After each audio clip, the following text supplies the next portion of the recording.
gada. Mārtiņš. Viņā mājo 2 pilnīgi pretēji raksturi, kas ir apvienoti vienā.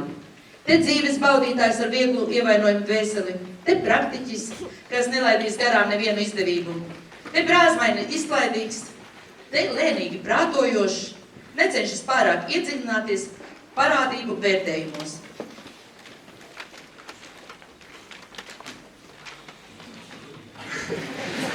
Tā kā Mārtiņdiena ir rudens drēgna dienu laikā, vecāki nevēlēs, lai viss šīs dienas ir tumšas, vēlēs, lai kāda no šīm dienām ir gaiša.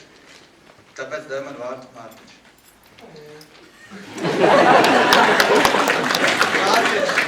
Mārtiņš ir skaista, kārtīga un stipra latviešu vīriešu vārds. Es lepojos ar savu vārdu. Paldies, vecāki!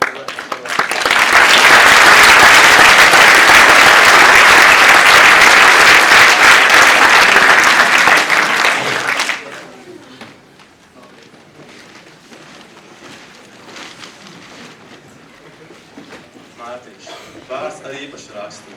Jautrs un jauks. Dzels nervi, dzīvo ar mērķi un bauda savu dzīvi. No Martīnī, no Pārtika.